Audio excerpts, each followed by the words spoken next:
ദിലീപിന്റെ 7 ലക്ഷം കൊള്ളയടിച്ചവൻ പിടിയിൽ. ജനപ്രിയ നായകന് പലതരത്തിലുള്ള ബിസിനസ്സുകളുണ്ട് അഭിനയത്തിനു പുറമെ. അതിലൊരു ബിസിനസ്സാണ് മൾട്ടിപ്ലക്സ് തിയേറ്റർ.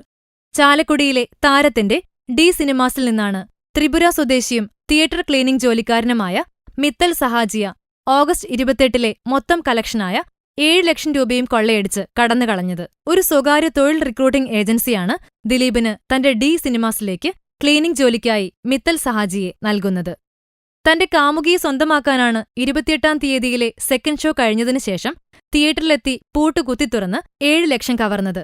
അന്ന് തന്നെ ത്രിപുരയിലേക്ക് കടന്ന മിത്തൽ തന്റെ കാമുകിയെ സ്വന്തമാക്കി വിവിധയിടങ്ങളിൽ രൂപം മാറി താമസിക്കുകയായിരുന്നു. പിന്നാലെ പോലീസ് വേഷം മാറി അവിടുത്തെ ഭാഷ പഠിച്ച് കൂടെ കൂടി. എന്നാൽ മിത്തലും കാമുകിയും ബംഗ്ലാദേശ് അതിർത്തിയിലേക്ക് താമസം മാറി. അവിടെ നിന്നാണ് പോലീസ് കള്ളനെ പിടികൂടിയത്.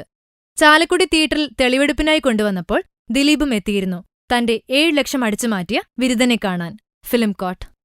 കൂടുതൽ സിനിമാ വിശേഷങ്ങൾക്കായി ഈ ചാനൽ സബ്സ്ക്രൈബ് ചെയ്യൂ. Film coat.